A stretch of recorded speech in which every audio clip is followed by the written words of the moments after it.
years ago. 3,900 years, mga bingi pala ng 21st century people. Around 3,900 years ago, my husband Abram and I were living in Ur of the Chaldees. This is a beautiful, progressive city, and we were very, very rich. At the time, we were so established, we have many cattle, many properties and things. And we worship many gods. Whatever God we like to be, to make, we worship that. So, this is in a place in the Arabian lands near Babylon, which today you call Iraq. We were living so beautifully and comfortably until one day, my husband Abram said that he heard a certain God named Yahweh. And this one God named Yahweh told him that we should all leave our beautiful, comfortable living and go to a place that this Yahweh God was going to show us. And so my husband, being so obedient, actually did what this Yahweh God told him to do. Well, I am a wife and all I do is to submit. And so I submitted. We walked with our camels and our servants, and we had our father-in-law, my father-in-law, Terah, and my nephew, our nephew, whose name is Lot. We traveled about 850 kilometers from where we were in Ur to northwest to where we lived and stayed. The name of the place, I think, is Haran during that time. After a few years there, and after my father-in-law died, Terah, Yahweh again talked to my husband and said that we should again leave this place. You know, I don't like moving so much because can you imagine so many camels and so many donkeys and so many cattle and so much sheep and all the clothes, and we were not living in big houses in Haran, so it was difficult. But I'm a wife, and so I'm submissive. So I submitted. So again, we upped and left together with Lot, and then we walked again with all of our camels and people for another 1,020 kilometers southwest till we reached the land called Canaan. For those of you in the 21st century who do not know anything about the topography of this is where we came from. This is where Iraq is. And then we went there. And then after this, Yahweh God again talked to my husband. We traveled another 1,000 kilometers. Okay, so it took many months. We were what you would call sojourners. A sojourner is one who is a stranger in a foreign land. We had no civil rights, no protection from any king of any tribe whose land we would camp at.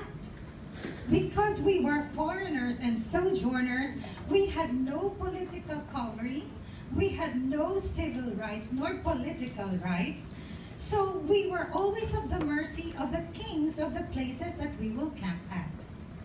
The only protection we had was our family. Civil rights were executed through our own family and clan. We are to protect one another. When we reached the place, Canaan, Yahweh finally said, this is it. This is the land of promise. Someday you will have this land for your own. This was called a land called Palestine. Pretty soon we experienced famine in this promised land. But instead of my husband asking this Yahweh God for help, since this Yahweh God is the one that told us to travel all of these kilometers, my husband decided to bring us to Egypt. Egypt is another many hundreds of kilometers south. For you 21st century ignorant people, this is south, it was where we were, and then Canaan there, and then we traveled all the way to Egypt. to Egypt. Well, Egypt was a beautiful land, fertile. There was a river, Nile River, and so the people there were very prosperous. Okay, well, as we were entering this town in Egypt, my beloved husband, who by the way is a good man, is a good man, but he told me to save his neck. And he asked me to please tell whoever the king of the land is that he is my brother. In case that the king of the land gets attracted to me, which is usually the case, when a foreign tribe would come and take or sojourn in a place, the king of that place has a right to all the women of the traveling tribe. I happen to be the most beautiful at 65 years old in our tribe. And so my beloved, loving husband told me, just so he won't be killed, and so all of our clan won't be killed, that I should tell the Pharaoh that I am his sister. Well, actually, I am his sister. I am his half-sister. So it was just a half lie. You see, I went into the harem of the king's palace, Pharaoh, and all these gorgeous, beautiful women were all around me. I am 65 years old, and so many of them were not 65 years old, very, very young, and they look so beautiful. But I am so scared. I got so scared every day and every night. I would shiver at the thought that maybe Pharaoh would remember me, and then maybe he would call me to his bedroom, and maybe he would want to have sex with me. You know, I have never known any man except Abraham. I do not know what it looks like to be in bed with another man. So every night I was terrified at the thought that maybe Pharaoh would take to me and look at me, and so I try so much to hide a little bit when he is about to come, or some of his slaves would try to look at all those women in the harem, and I would just pray to Yahweh to please protect. Actually, I was very confused as to why this Yahweh God allowed my husband to be a jerk. I think jerk is not a term used during my time, but that's how I feel about my husband. So I was praying and praying every night, and I don't know how many weeks and months we were staying in Egypt, and I prayed, I just prayed, but he kept not coming, and he kept not coming, and I kept thanking Yahweh, until one day, all I heard was as this Pharaoh got so agitated and called my husband, and I thought, oh no, he's gonna kill my husband, he's gonna kill all my clan anyway.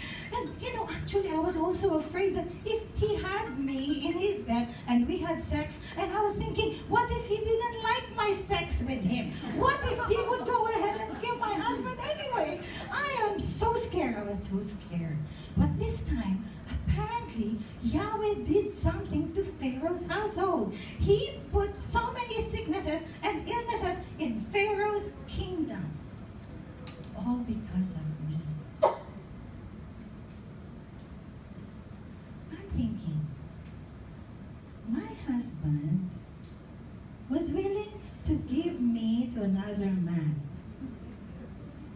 and have sex with that man. But this Yahweh, I don't think it was his idea for me to be given to another man. And so he, I guess he's a very powerful God, and he wanted to communicate to Pharaoh. And so he made everyone be sick. Pharaoh understood that there's something wrong in his kingdom, and he traced it to me being in his harem. And so he called my husband and shouted at him and told him, why did you tell me a lie? My jerk. of a husband. He even tried to justify and say, actually, she's really my sister, but I really was afraid that you might kill me because she's so beautiful. Pharaoh said, yes, of course she's so beautiful, but you inflicted so many diseases upon me. Away with you! Away with you! Get out of my kingdom, lest this God of yours continue to give me sicknesses in my kingdom. Now, some of you who are 21st century people who are listening to me, I think some of you have read somewhere in a book that a similar thing happened many centuries later. Those were the descendants of my husband that were driven away from Egypt by Pharaoh. The pattern that this Yahweh God that I'm getting to know seems to be a pattern. And anyway, that's not part of my story. That's just the picture. Okay, but then Pharaoh sent us away and sent us with so many riches. My husband was so happy. He was so happy that because of me, he became more rich. I was like his capital.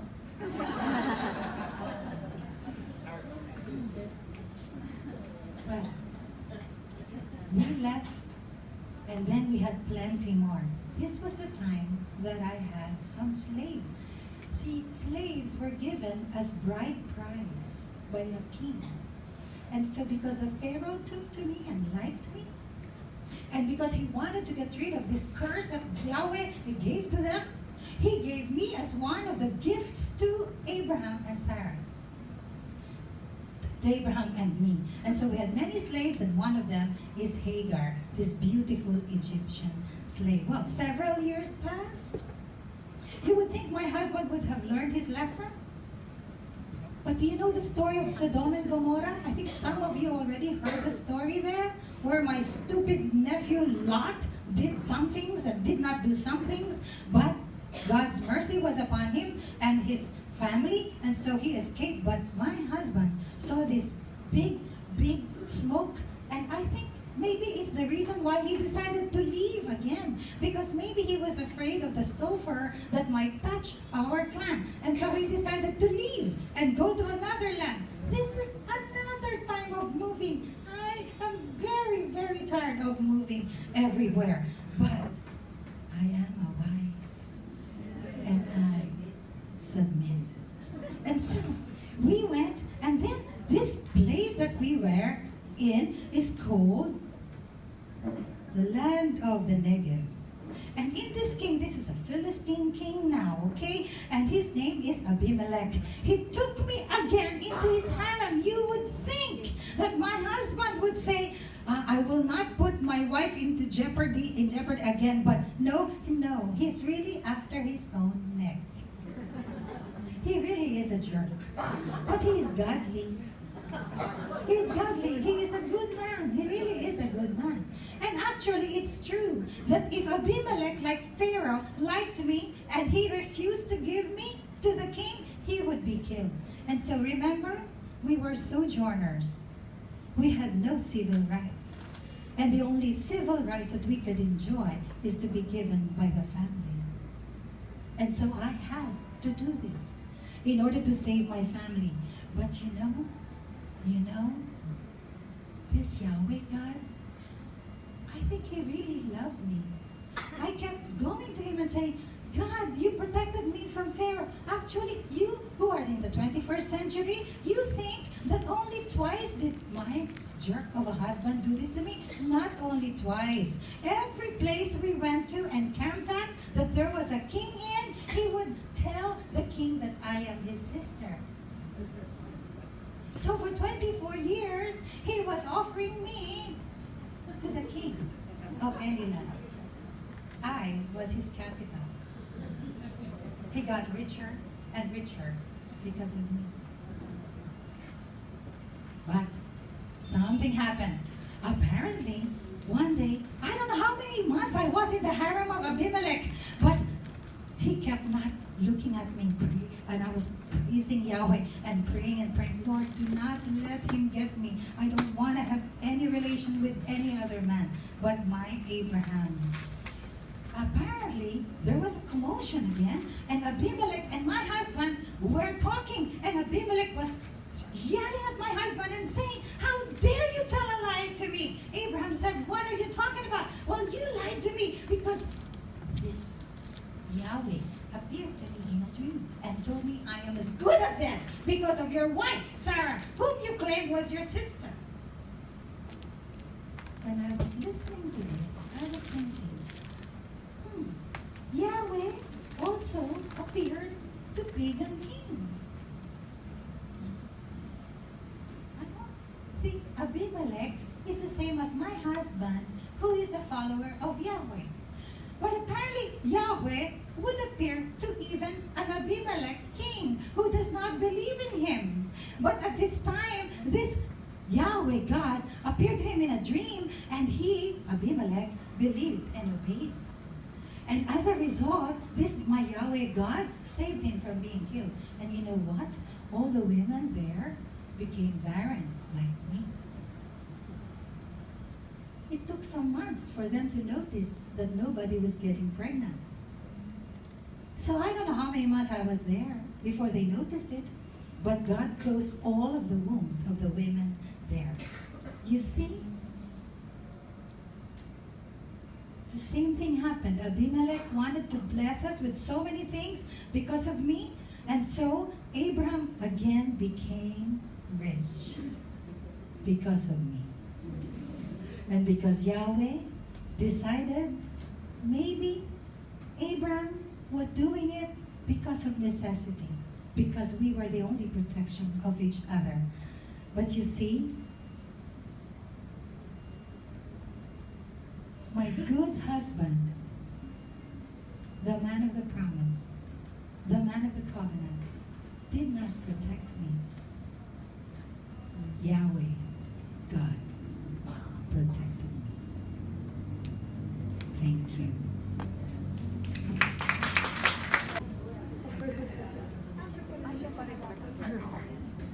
Hello.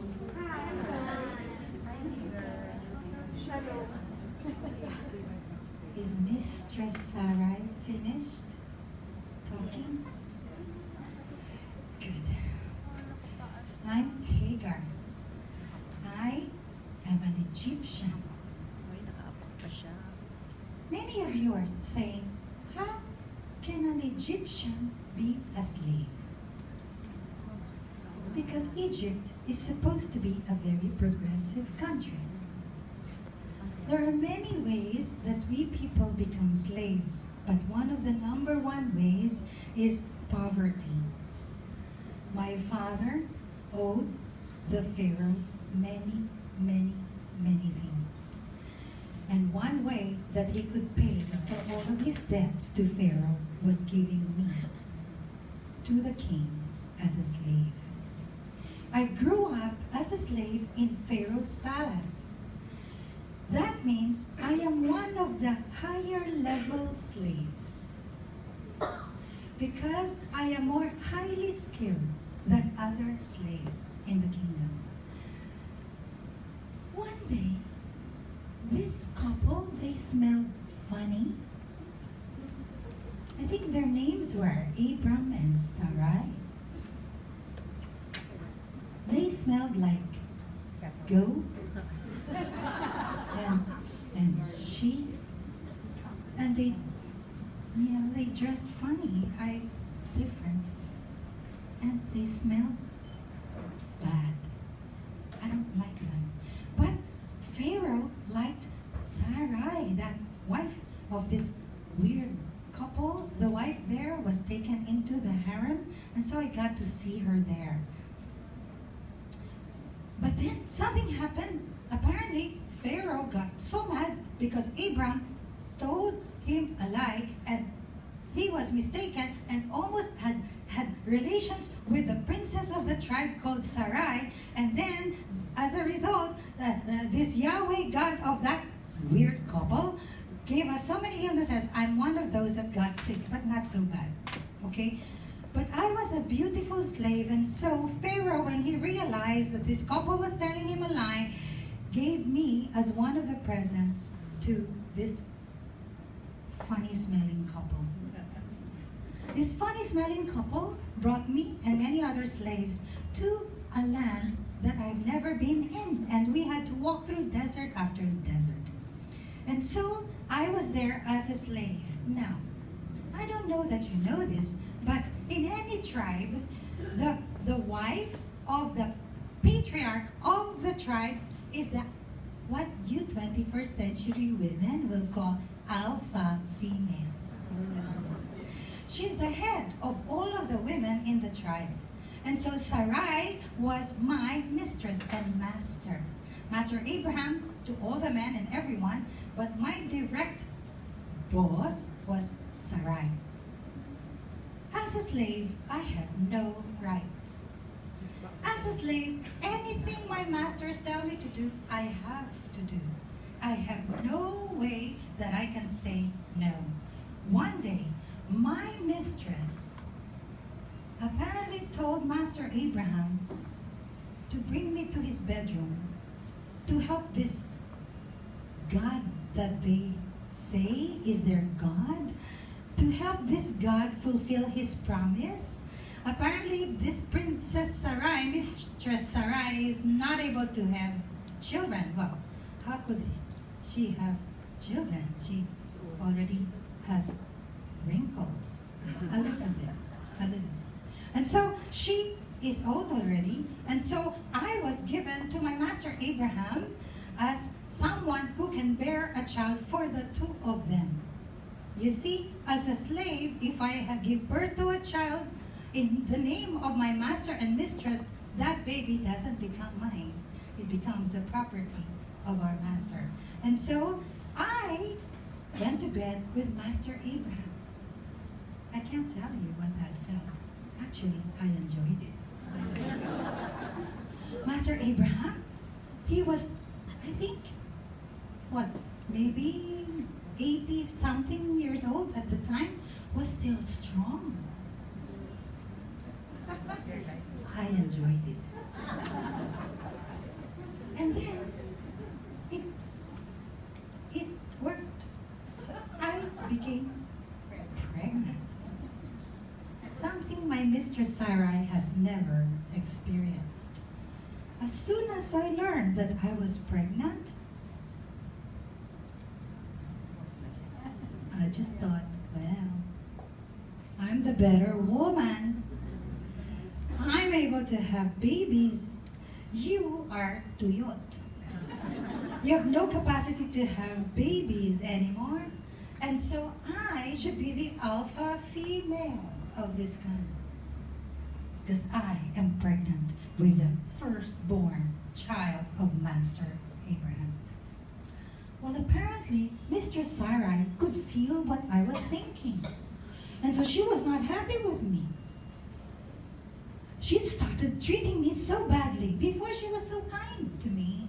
But now that I got pregnant, and by the way, whose idea was it? It wasn't my idea. It was her idea. For me to have baby from her husband. And I just obeyed. I so happened to be a better woman. So I'm pregnant. Then she kicked me out. Well, as she kicked me out, I ran because I didn't want his treatment. I wanted to go back to Egypt, my hometown. And in the process of going and running to Egypt, I was crying and crying. I was all alone. I was single. I had no protection because as a slave, my protection was my master and my mistress. I had no rights, but I was provided for by the master and by the mistress. And now that I ran away from them, I have no protection. I'm a single woman and I am pregnant. And you know what happened? I was desperate out there in the great and terrible wilderness of that place called Canaan. Such an ugly, ugly place. It was ugly. But somebody spoke to me. And this is Yahweh.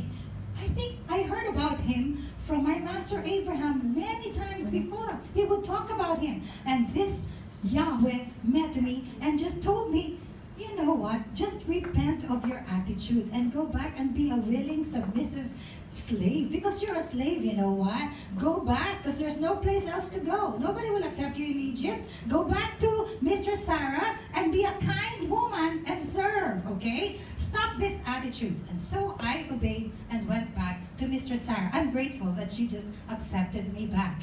And they treated me well because I was pregnant with the first child of Master Abraham. After several months, I gave birth to him.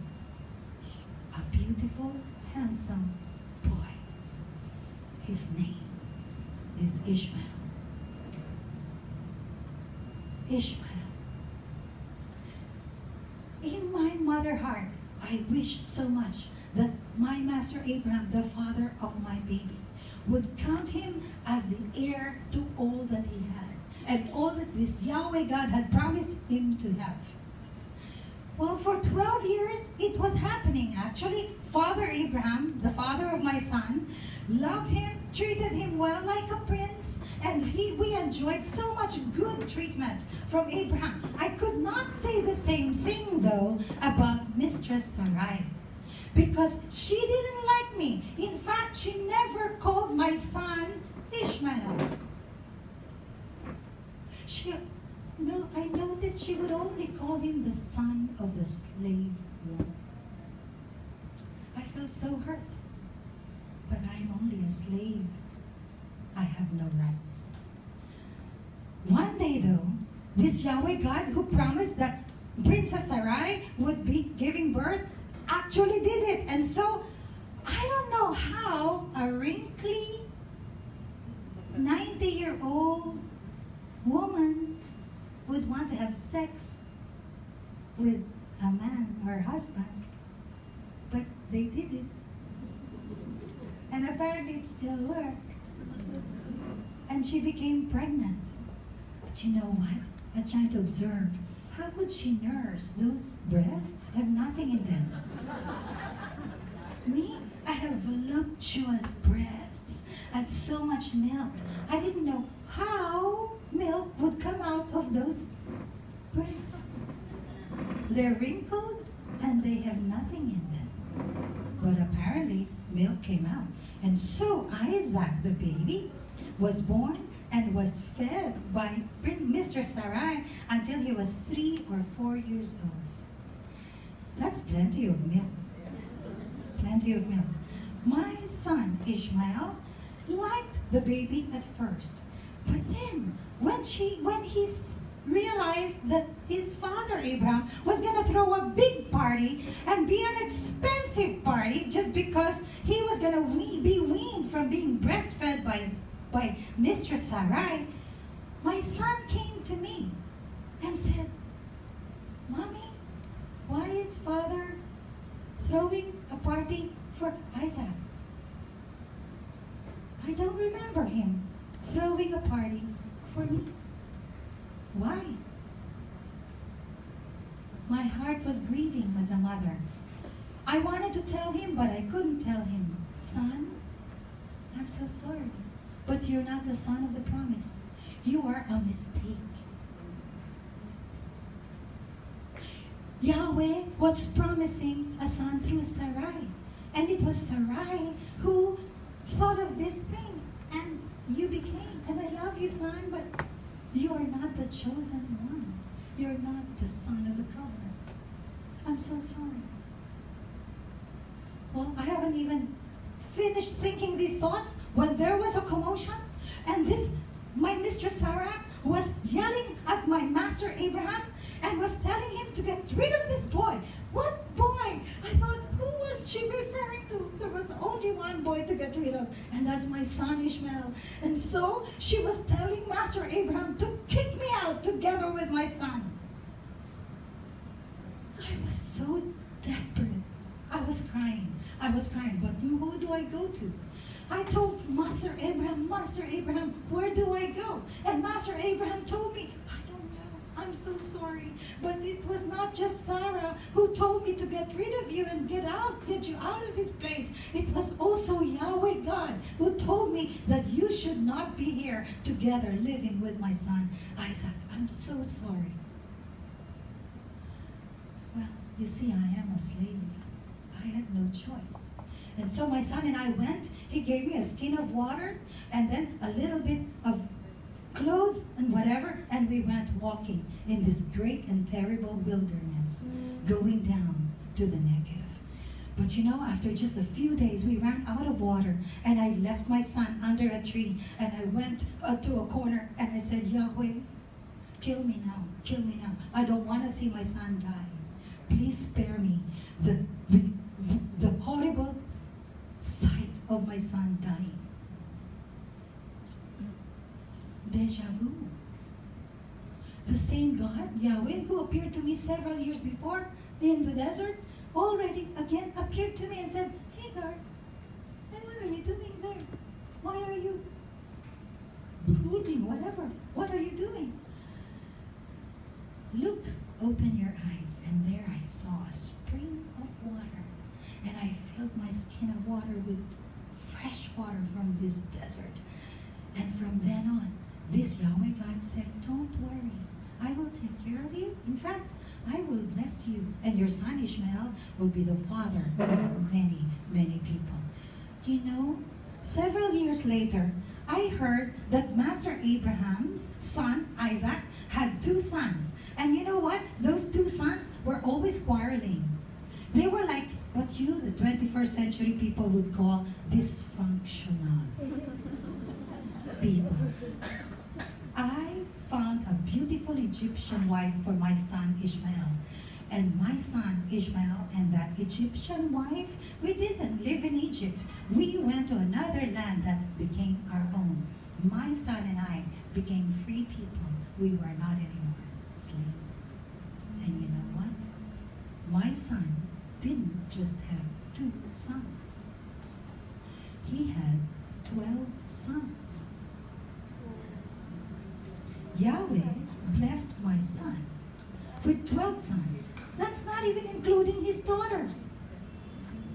Isaac only had 2, and those 2 gave him heartaches almost all his life.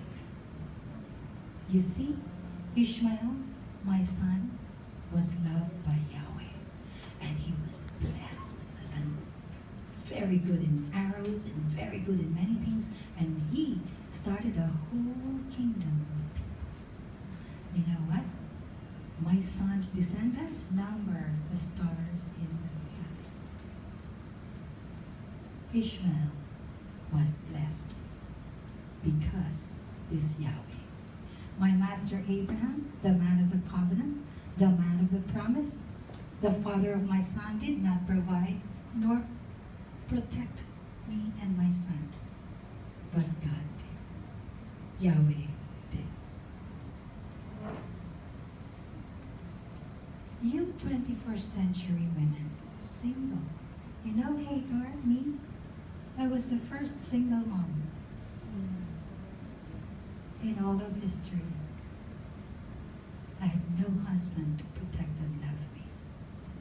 But Yahweh became my husband, my true protector and provider. Who